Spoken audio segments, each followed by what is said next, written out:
Okay, we've got a good number of people joined here. Well, hello everyone, and welcome to Nature Connects, the Nature Conservancy in Massachusetts webinar series that connects you with scientists and experts from New England and around the world. This week, I'm your host, Steve Kirk. I'm the Coastal Program Manager for TNC in Massachusetts. The effects of climate change are touching down in communities around the world, including those of shellfish growers who make their living growing sustainable seafood and whose businesses form the backbone of their coastal communities. Growers from across the US have come together in partnership with the Nature Conservancy to form the Shellfish Growers Climate Coalition. Today, we're going to hear from Sally McGee, TNC's New England Marine Program Director, and a few members of the Shellfish Growers Climate Coalition to hear how climate change is impacting our ocean and the shellfish industry. And the Shellfish Growers Climate Coalition has produced a short documentary film called Against the Tide, which has been accepted as an official selection in 2 festivals this summer. The film will be featured in the Woods Hole Film Festival, which is virtual this year, starting on July 25th and running through August 1st. At the end of the webinar, we'll share a link where you can buy tickets for the festival at a special discount. So right now, what we're going to do is show the trailer of the film to give you a sense of what it looks like. The ecosystem.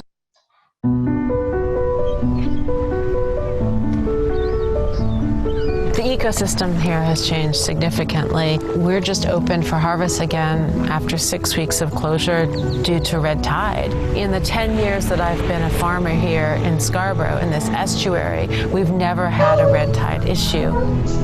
In the last 5 or 8 years, we're seeing over 100 days of closures a year from rainfall events and algal blooms and the like. I love this bay, and I see the changes that are occurring in the world, and if I can do something to kind of help mitigate or stop that, I want to. We kind of have to stop bickering about what caused it or who caused it and just figure out how we're going to address it and how we're going to become more resilient, how we're going to adapt, and how we're going to just stop pulling carbon out of the ground and into the atmosphere. That has to stop. We're all part of that carbon economy, and we all need to come together to fix it.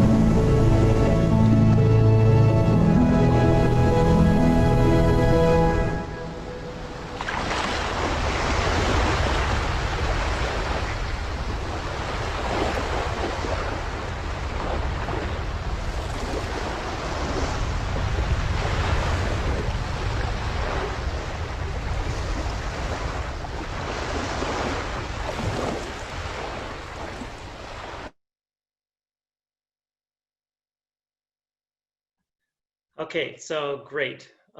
Before we dive in, I want to tell you a little bit about our guests today. I guess I'm really honored to be on this side of the mic this week and lead a discussion with my longtime friend and colleague, Sally McGee, who's the Nature Conservancy's Northeast Marine Program Director. She focuses on marine spatial planning, renewable energy, and wild harvest fisheries. Sally received her bachelor's degree in economics from Smith College and her master's in marine affairs from the University of Rhode Island. We'll be hearing from 2 Massachusetts-based shellfish farmers and Shellfish Growers Climate Coalition members, Mark Begley and Dan Martino. Dan's the owner of Martino Seafood LLC, a shellfish wholesale dealer, as well as owner of Cottage City Oyster Farm. Originally, Dan was a TV producer and learned about oyster farming while producing a TV show. He immediately decided to change career paths and started Cottage City Oyster Farm with his brother Greg in 2014. The farm is the first open ocean shellfish farm in New England and was the first commercial seaweed farm in the state of Massachusetts. Dan's a trustee for the Mass Aquaculture Association.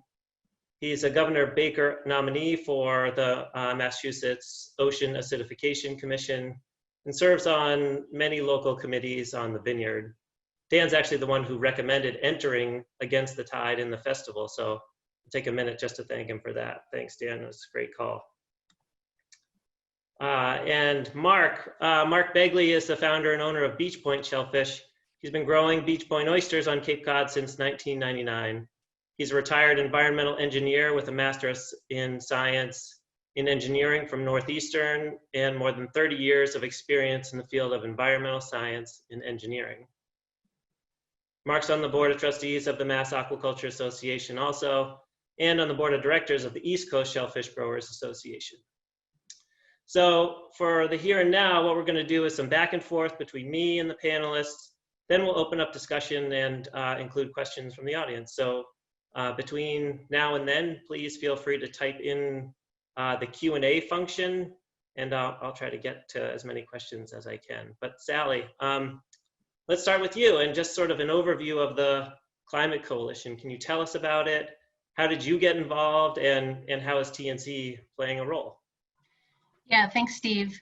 And thanks to everybody for joining. I only wish we were in person, but this will do for now. So I work for the Nature Conservancy. I'm based in Mystic, Connecticut.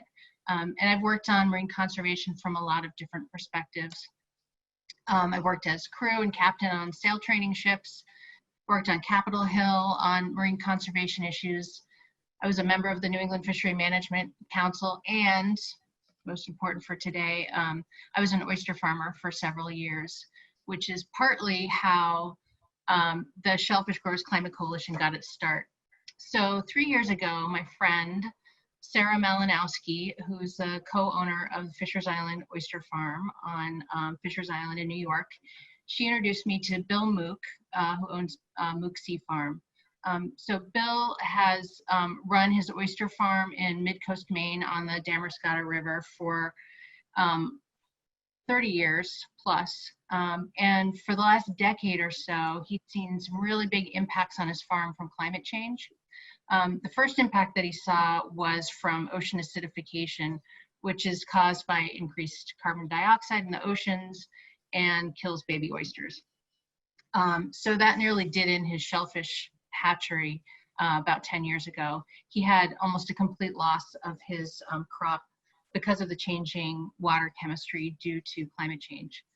So the other thing he was seeing was increased storms that were forcing him to close his farm more frequently to harvest because of polluted runoff.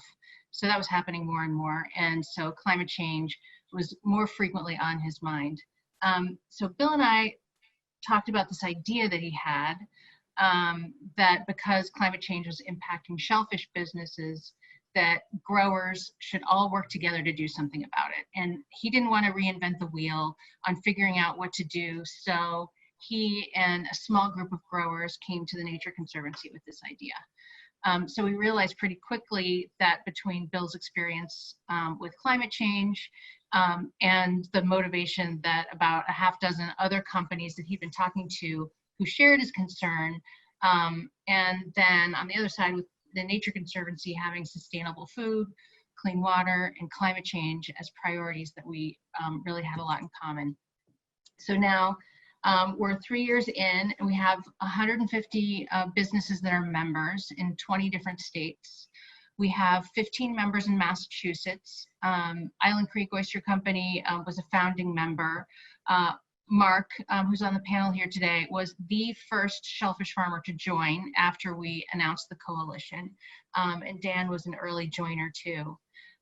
So the Nature Conservancy is all in with this effort, but it's really about the members of the coalition, the farmers themselves, their stories, and their call to action to deal with climate change. Yeah, thanks, Sally. So for the other panelists coming up here, Mark and Dan, can you tell us a little bit about yourselves, the companies that you represent, and why you joined the coalition? Mark, this is your slide here, so let's hear it. Okay. As Sally mentioned, I started in quite a few years ago, in 1999. And have had an interest in the environment since literally the 3rd grade, quite a long time. And I've always loved saltwater environment, the ocean. And when I had an opportunity, living here on Cape Cod in Barnstable, as I do, to get involved with shellfish farming, I just jumped at it. And I had looked into it. I knew for years that shellfish farming was very sustainable, and it was really good for the environment.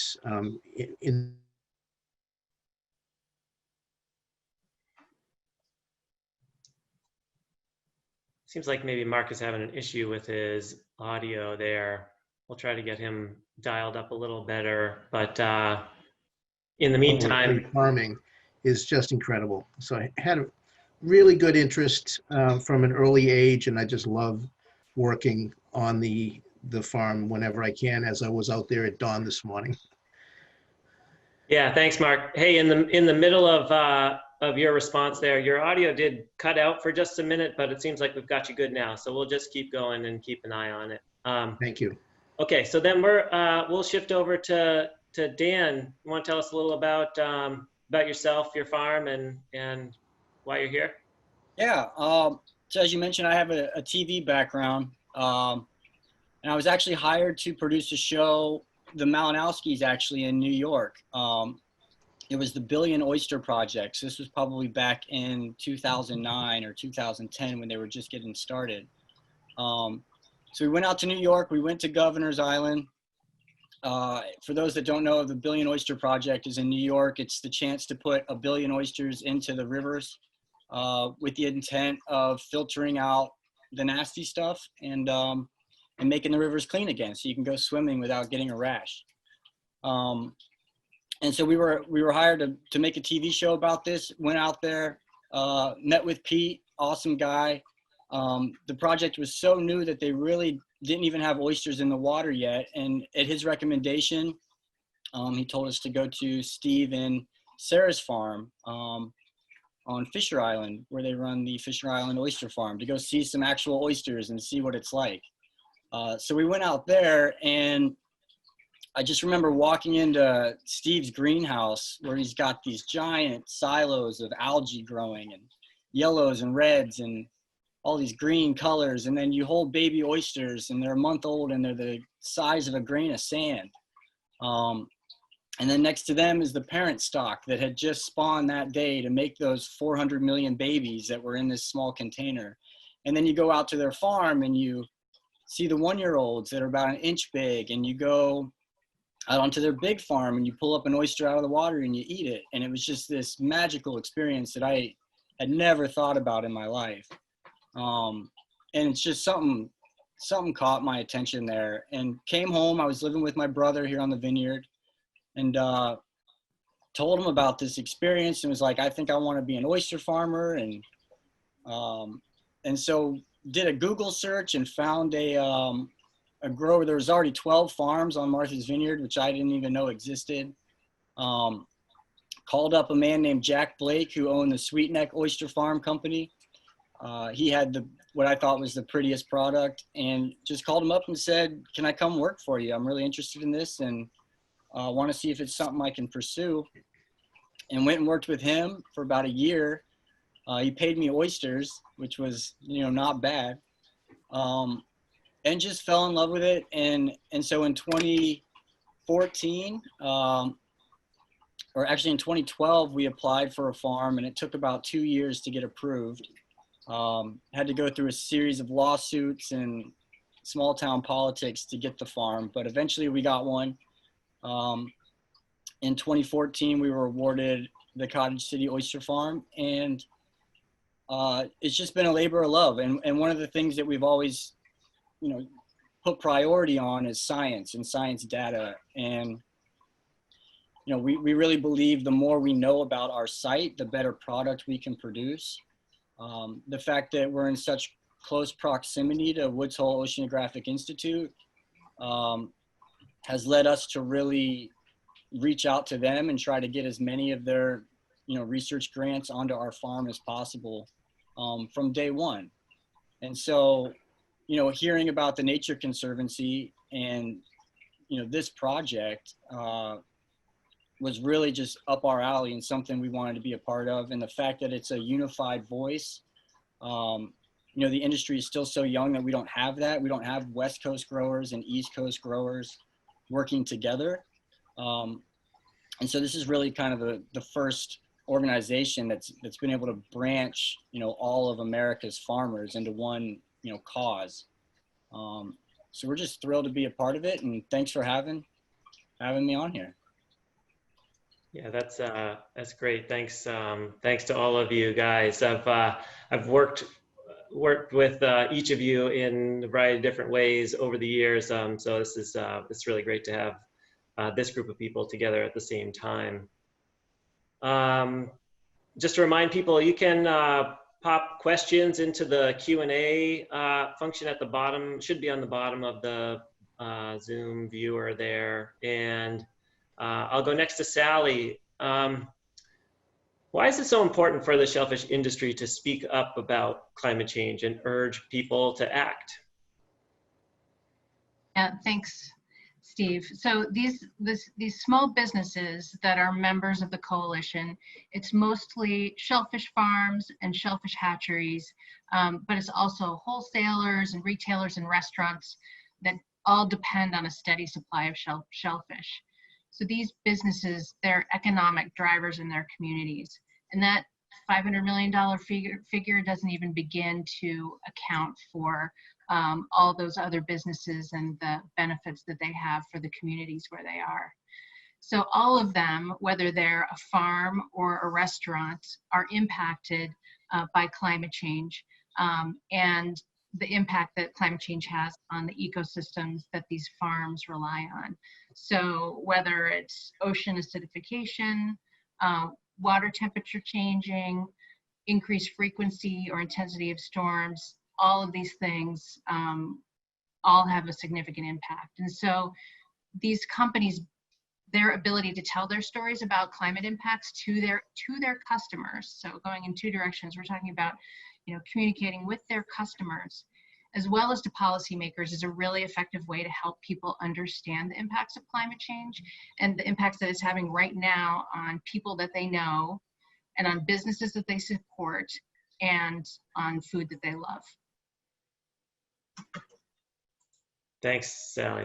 That's great. How about from the industry guys, Mark and Dan, can you give us an idea, sort of some more concrete examples of how climate change is threatening shellfish populations, the ecosystem that sustain them? What are sort of big concerns that you all have now and sort of looking to the future for the sort of change agent of climate change coming down the pike? How about Dan? Would you mind going first? Yeah, no problem. Yeah, I mean, there's a saying that, you know, if you've been farming 40 years, you've only really done it 40 times because every year is just different. And I think that's really going to speak true with climate change. You know, it's just going to be more intense weather or different weather, you know, just different. Everything, it's change. And so really it's going to be every year is going to be almost relearning what you need to do and what's happening on your farm. Mark could probably speak to it better than I could, but, you know, obviously the hatcheries with the acidification, we're seeing the dissolved shells on the larvae. And that's obviously a serious issue where, you know, the young shellfish are possibly born into an environment that's so acidic, they're actually not even able to survive into adulthood to create more shellfish. And so that's really on a hatchery level where they need to deal with that because, you know, 99% of farms are getting their seed from hatcheries. You know, but the big one is acidification, you know, the lack of carbon that could possibly be in the ocean for the shellfish to actually use to build their shells. And then storm systems, weather systems. Just the warming of the ocean is bringing up tropical fish onto our farm. We find tropical fish now on the farm, where I know 20 years ago it would be impossible to find a tropical fish on your farm. So it's all changing. It really is climate change, and it's all changing. And so every year going forward is going to be different. So as a farmer, that's normal, but it's just kind of ramping it up to 11. The change is going to be a lot more intense than we're used to, I think. Yeah, Mark, do you have anything to add on changes that you've seen over your, the time span of your farm, or things that you're seeing coming down the pike? Yeah, over the last 20 years, we've definitely, noticed a few things. One of them gets back to the mention of ocean acidification and dealing with the hatcheries, including, as you heard earlier, Bill Mook's hatchery up in Maine.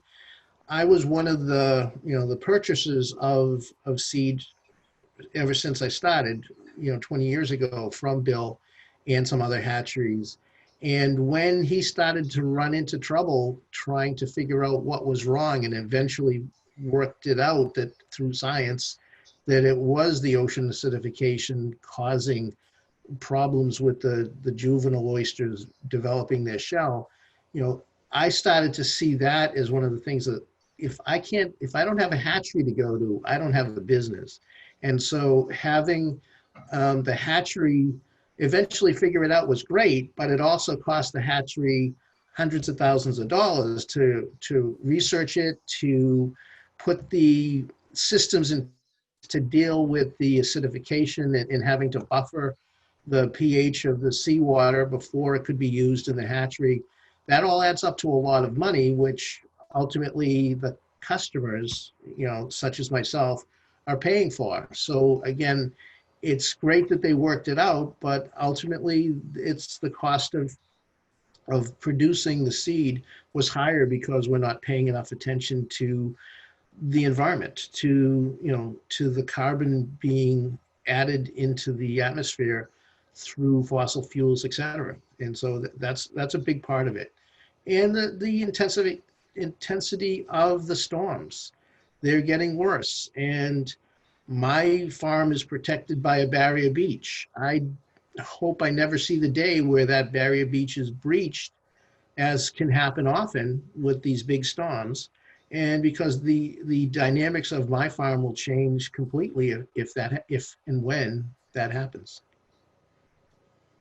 Yeah, thanks. Both Dan and I sit on that the Ocean Acidification Commission that the governor has stood up, and we've been talking about sort of the big holistic ocean system and implications of fossil fuel burning and carbon dioxide increase in the atmosphere impacting, the overall pH in the ocean. And we're also talking about the more localized effect of those heavy storms and really strong and in some cases short duration, but a lot of fresh water and rain events that drive the more localized impacts on acidification. So I'm glad to hear you both commenting on that. So maybe in focusing back to the coalition, and I'll go to you, Sally, and see if there are other comments from Mark or Dan. But thinking about these issues and challenges, how is the coalition addressing these, or raising awareness and promoting action to deal with these issues that were just outlined?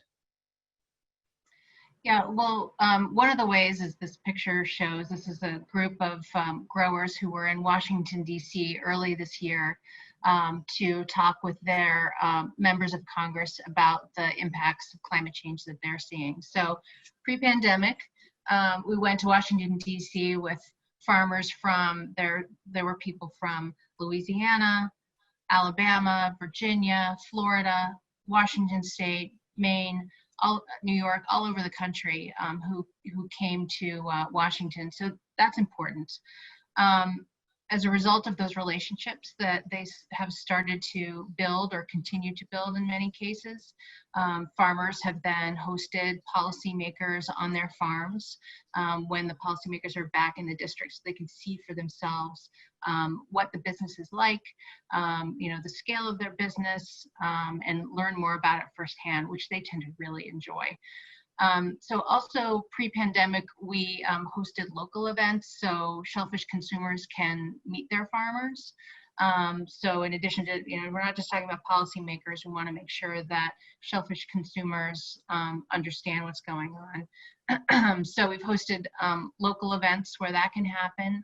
And we've hosted events like last September, during the United Nations Climate Week in New York, we hosted an event there and did the New York premiere of the film that you saw the clip of at the beginning of this session.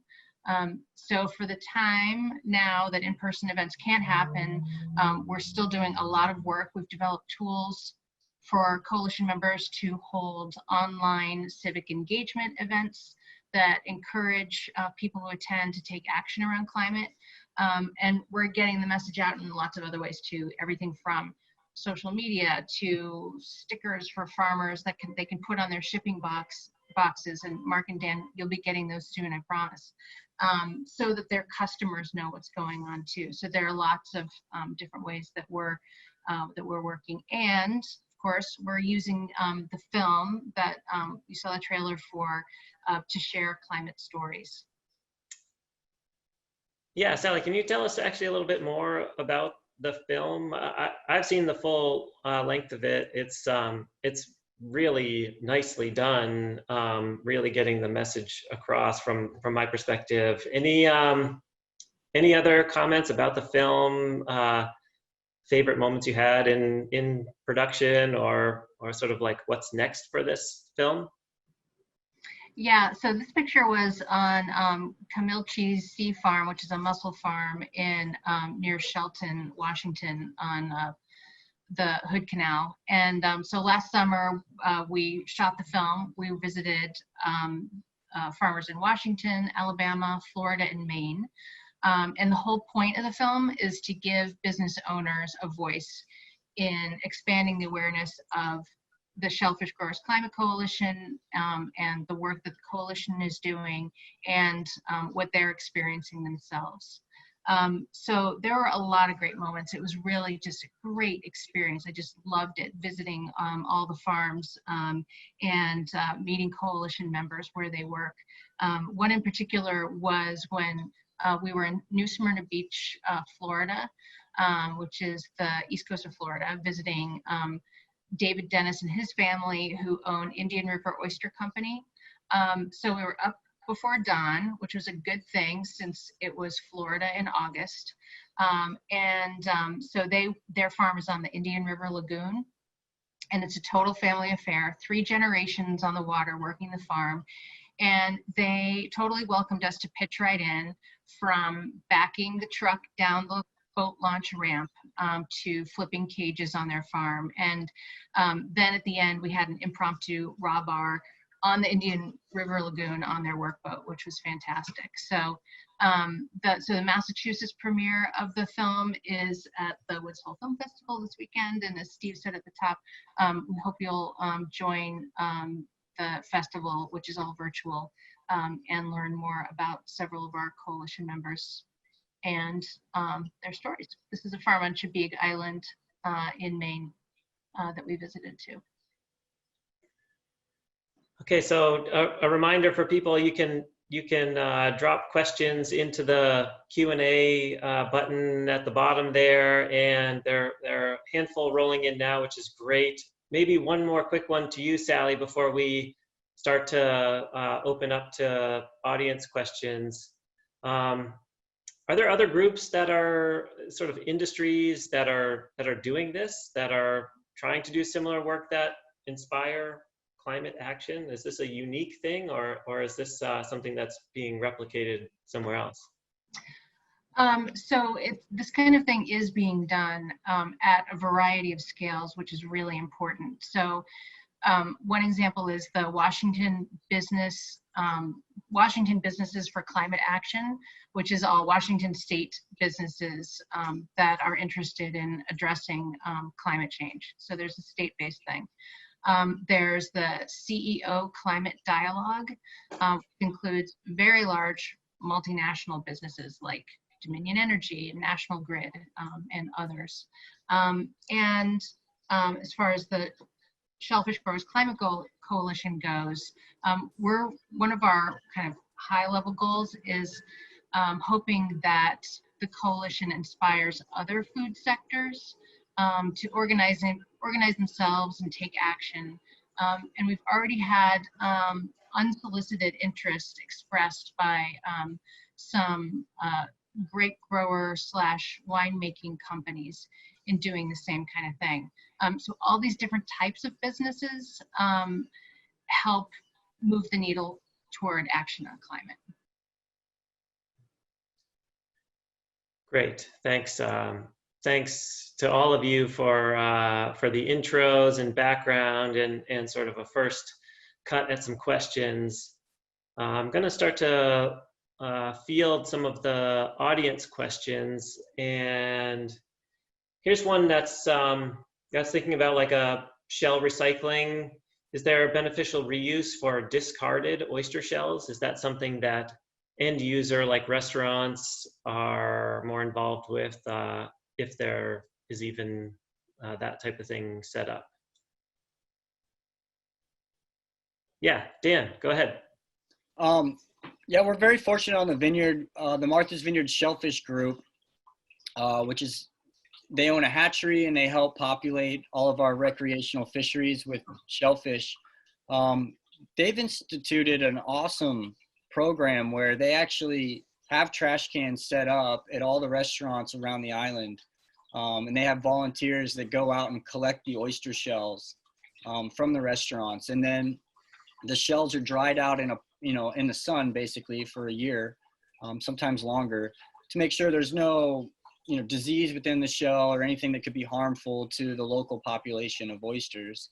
And then they actually take those shells, put them in the hatchery, they'll spawn baby oysters onto them. The baby oysters will latch right onto the shells, and then those shells are put out into our grape ponds around the island, with the intent of helping to build up our natural population, to create artificial reefs, to get rid of the mucky bottom that oysters cannot survive in, and you put a layer of shell down and all of a sudden it becomes very productive habitat. So yeah, it's really important to save the shells and get them recycled and get them back in the water. And at a minimum, it's releasing that carbon over time into the water column that allows the baby shellfish to be able to absorb that carbon and create new shell out of it. So it's super beneficial to do that. Yeah, Mark, go ahead. Yeah, in addition to the restaurants doing things like that, the recycling of the shell, some municipalities, for instance, the town of Barnstable on Cape Cod, where I am, right by the ramp that I launch every day at to go out to the farm, they have a bin right at the edge of the shore for the recreational folks and others to put their shell in for recycling. They recover it, they store it for a year, just as Dan mentioned, and then send them off also to the hatchery to get the spat to attach to those shells before they use them in some of the propagation that the town does. And so in the fall, when they open up to recreational harvest, a lot of that new oyster growth was on shells that a year or two ago had been part of someone's dinner. It was great. Yeah, we, here in Massachusetts, we have certainly made use of recycled shells to support our habitat restoration projects, and so glad to hear the reference to the towns doing that, like yours, Mark, and Barnstable, and the Shellfish Group out on the vineyard. Really important. They're sort of tough programs to run, or they can be at sort of big scales, and oyster shells, when you have a lot of them, get really heavy and you have to move them around, and actually moving them places is a logistical challenge. So it's great to see those programs stood up.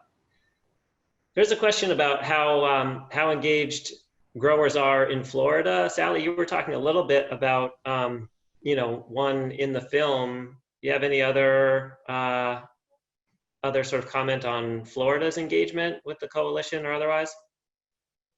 Yeah, we have coalition members from the Pensacola area, from Apalachicola, so the Big Bend area of Florida, Cedar Key, Tampa area, and the East Coast. So we have growers from all over the state where shellfish are grown that are engaged. So, and obviously, Florida is a really important state in terms of climate action. The state sees it with increased frequency and intensity of storms, and we hear from coalition members every time a tropical storm or hurricane goes through about what they're seeing and the time that they take to prepare for and recover from increased frequency of storms. So they certainly, the Florida growers certainly have an interest in addressing this.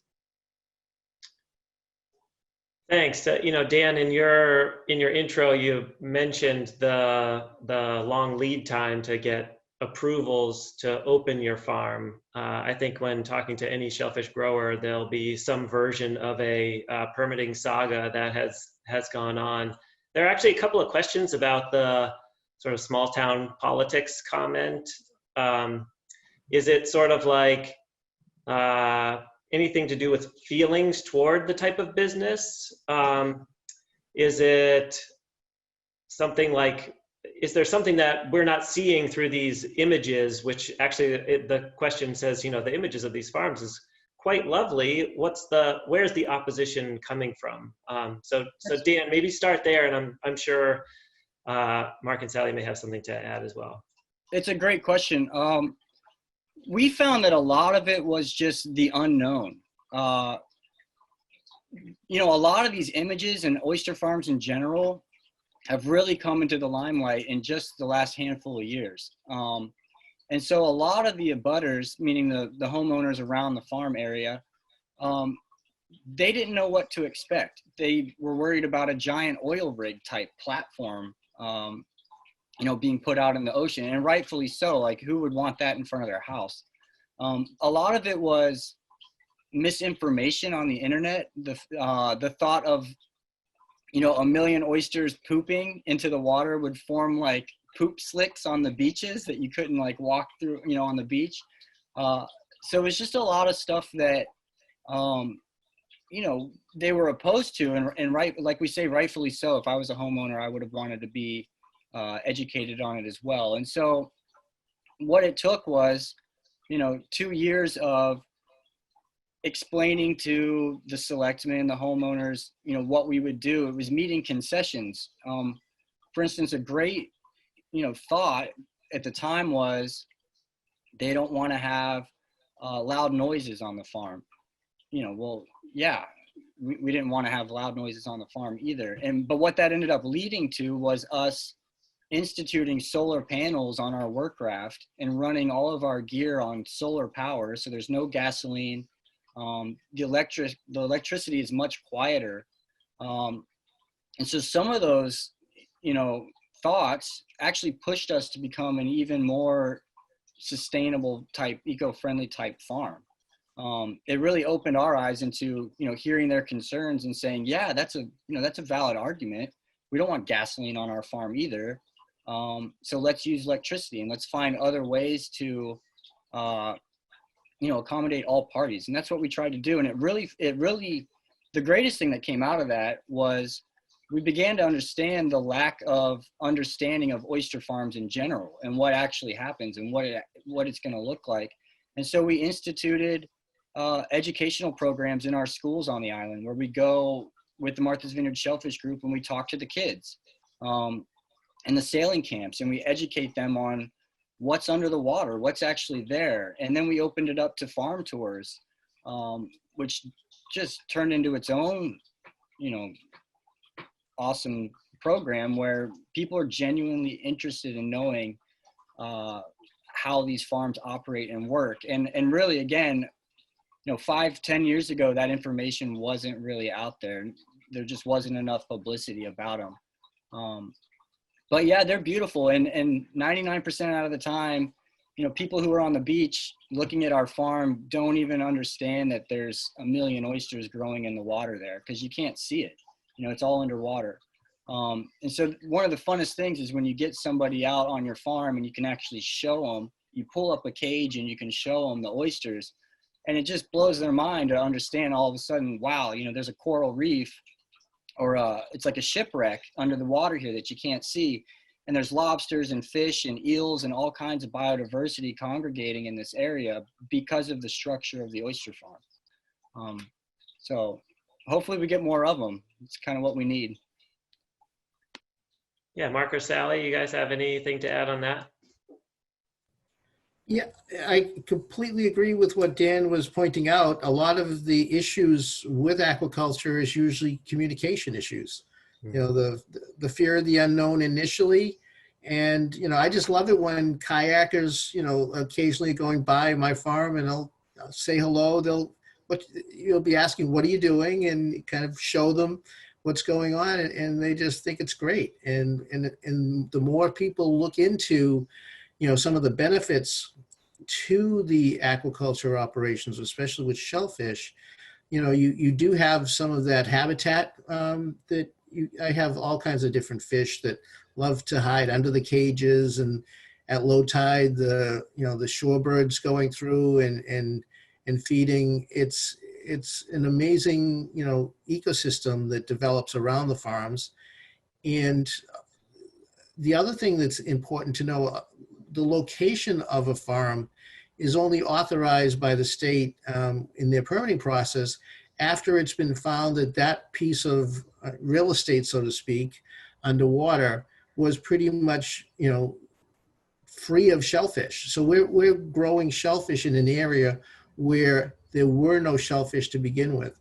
And so it's really helping with the water quality, again, the filtration that the shellfish do, especially oysters, in improving the clarity of the water, which in turn will help some of the submerged aquatic vegetation, take off, which is an important aspect of trying to get, bay scallops and others, important species back, because our waters are getting, over fertilized really from runoff from upland areas, and the oysters actually help that to improve it. Yeah, thanks. Maybe one just really quick follow-up. Oh, Sally, do you want to make a comment here?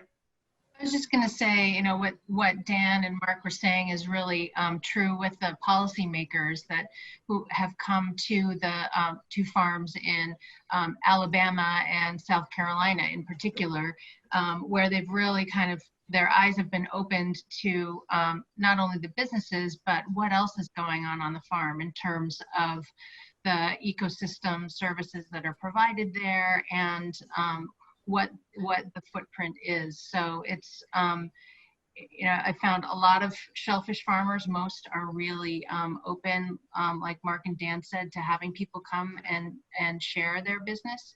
They're incredibly enthusiastic about their businesses and love to share it. Yeah, one of the things we're talking about here is climate change and increased storm activity is a question about oyster reefs, and can they be established along the East Coast to mitigate against storm damage? I have a comment, but would leave it up to anybody else if they're up to it. Dan or Mark or Sally. Just to say that there are locations on the East Coast of the US now where shellfish, their shells and the live animals are actively being used to, the construction of oyster reefs to slow wave energy and really try to mitigate against sort of erosion issues. We're working on living shoreline type projects using natural materials to protect shoreline habitat and upland, using soft materials, using shellfish and building shellfish reefs for this. So yes, we are sort of actively involved in that space. Let's see, there's a lot of great questions here. Have changes in rainfall patterns, more drought, and more downpour caused changes in water chemistry, specifically salinity, and does that affect your product? So I'm going to go straight to Mark or Dan. Do you guys either want to just raise your hand for a response on rain pattern and changing of the product? Mark, go for it. One of the things that can happen with the heavy rainfall events is after so many inches of rainfall, the state will close down shellfishing areas as a safeguard for, addressing the fact that there can be runoff from the upland areas that carry.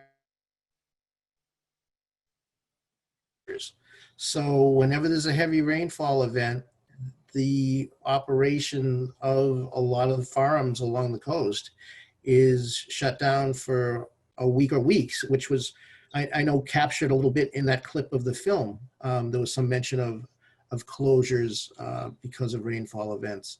That's one of the things that happens. Where I am on the, off of Cape Cod Bay in Barnstable Harbor, we've got the 10 or 11 foot tides. So there's a lot of fluctuation. You can have a big rainfall event, but a couple of tides will really bring the salinity back to normal, so to speak, for that area where my farm is. So I don't see a big change where I am with the amount of salt in the water, so to speak. It's really more of being cautious about what bacteria may have washed onto the farm or out into the water from the heavy rainfall events.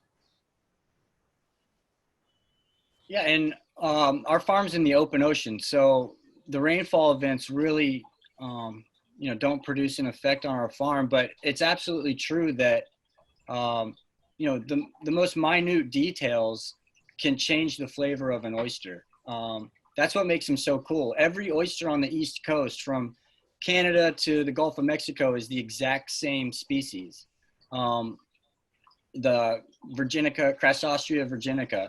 What makes them so different is that, like a wine grape, you're planting it in a different region and it's taking the flavor of that region. So, just the minute differences of a river flow, or, it might be on a different gravel type. All those little differences are what make the oysters unique. So definitely, yeah, anything from rainfall to more snow, to different types of plant species that might grow, they all affect the flavor of the oysters. Yeah, Sally, go ahead. Yeah, just to take us out of Massachusetts for a moment, in the Gulf of Mexico, the significant influx of fresh water from the Mississippi River Basin over the last couple of years has caused pretty significant mortality events for shellfish farms in that part of the Gulf of Mexico. We've heard that pretty consistently. So they die because they basically, kind of close up shop for, when the salinity goes too low until it gets back into that range like Mark was talking about. But if they have to basically stop metabolizing for too long, then they die. So it's been a big problem in the Gulf of Mexico. Yeah, so that question sort of started as a rain and water budget type question, and there's another that's bring us back to ocean acidification as another thing that we've talked about. How about simple thing like temperature? Does that have an effect on shellfish? Yeah, definitely. And with climate change, I try to look at the optimistic, side of it, because it's not all bad.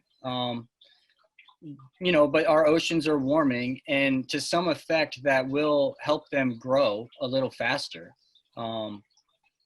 You know, but then you get into the acidification aspect of it, and it's going to become too acidic for them to grow at all. So there's going to be a couple years of growth where it's going to be really great for the oyster until it hits the tipping point, and all of a sudden it's too acidic and the oysters can't survive. Mark, yes. And just to follow up on what Dan was saying earlier about, you know, some of the tropical fish species that he's seeing on his farm now. Again, some of the winters, the differences between, you know, being warmer through some of the winters, less ice forming. We see an impact with an invasive species called the green crab. A year where there's very little ice and no real bad cold temperatures, we see a really big population explosion of the green crabs, which in turn are attacking the small oysters as a food source. So we indirectly have challenges because of the warmer winters by having some of the species that we're dealing with as predators change around our farms. Yeah, thanks. I'm doing a little time check here. We have between 5 and 10 minutes left here, so we might try to get to a couple more and then wrap things up. I'll provide some information on the film and other sort of general information on the coalition. One was about identifying shellfish growers in the film. It's sort of a question that's getting to the point of like, are all shellfish growers on board here? Were you turned away from any growers that you approached in soliciting their, you know, membership in the coalition? I sort of changed the angle of that question a little bit, but interested to sort of hear about the unified nature of shellfish growers, if it's there. Sally. Yeah, so all the shellfish growers who are in the film are obviously identified. We know, you know, they were happy to participate. It's been really interesting how the membership of the coalition has grown. It's mostly been shellfish farmer to shellfish farmer conversations that they have with each other and inviting another to join. So that has, I think, has resulted in our, you know, achieving more of a membership than we expected at the beginning. At the beginning, we were aiming for in our first year to have 40 members by the end of year one, and we had 100 by the end of year one. So that kind of peer-to-peer recruitment has worked really well. Also, from a Nature Conservancy perspective, there are a lot of people like Steve, Kirk, who have relationships with shellfish growers because they're working on other projects, whether they're restoration projects or looking at ecosystem services of shellfish farms. So those relationships have resulted in new members as well, but it's mostly been peer-to-peer. We've had one member who, out of now 150, who decided to leave the coalition. And that was when the coalition supported carbon pricing legislation. It was an amicable split. He said he just philosophically didn't support carbon pricing. And so he left, but he said, please leave me on your list so I know what's going on.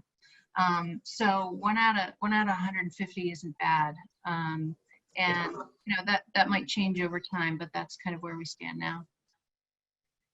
Thanks, Sally. I'm going to try to sneak in this because we're living in this very strange time with the pandemic. And how has the pandemic and restrictions on things like raw bars and restaurants affected your farm and demand?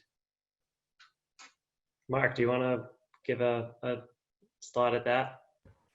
Yeah, a lot of us are really living through, you know, not only concerned about the health and well-being of our friends and family, but also, you know, the business impact has been pretty dramatic, you know, with all of the restaurants and raw bars, you know, being shuttered, and appropriately so, the impact has been, right about mid-March, sales went to zero. And over the past few months, there's only been a trickle of sales of oysters on most farms. A lot of folks are trying innovative ways of doing things, and I'm sure Dan can mention some of the innovative things that his farm is doing right now, in order to look at things like internet sales.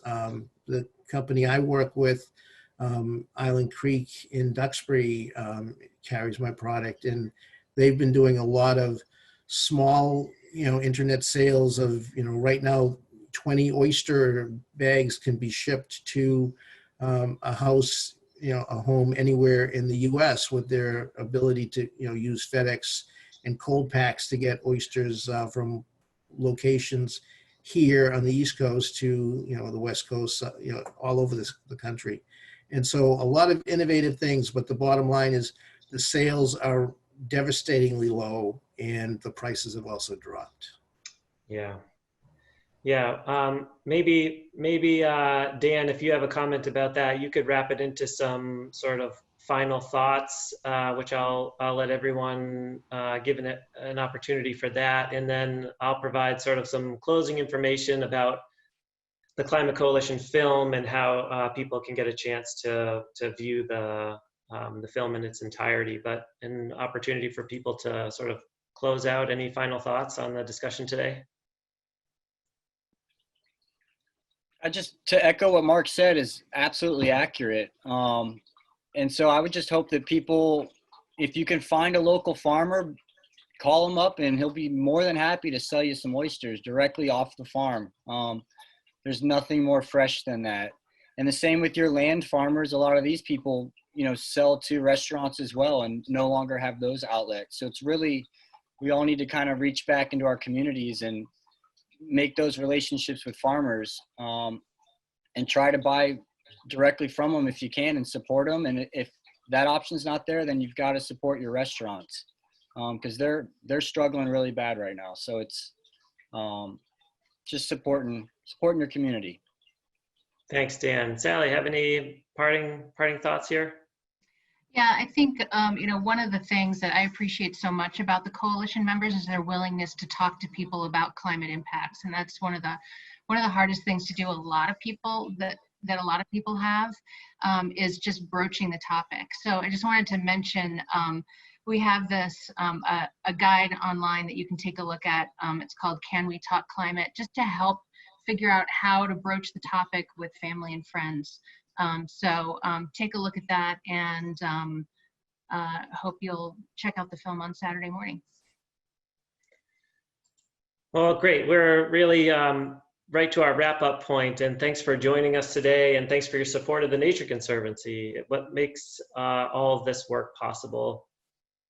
We can share a special discount code for the Woods Hole Film Festival, and you can see Against the Tide in its entirety. It's a 60% discount, only available at a website that we'll share with you.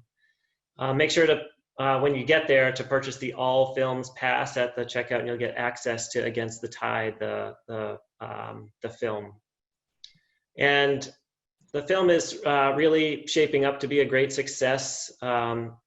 Really, it's the important work of the Climate Coalition and the members that are activating positive change related to climate and our coastal environment. And that's what I'm really just excited that we were able to highlight today. I will be sending everyone a follow-up email in the coming days with links to the resources we talked about and a recording of the webinar. You can find other schedule and our past recordings at nature.org/MA webinars. If you're enjoying the events, please share with your friends. You can follow us on social media and get up with our work and updates on upcoming virtual opportunities, connect with our staff here in Massachusetts. Next week on July 30th, we'll hear from TNC's senior scientist and strategy advisor, Stephanie Weir, who will share some innovative and out-of-the-box ways which we can sustain ocean ecosystems for generations to come. So thank you again for joining us, and hope you have a great afternoon. And thanks again to the panelists.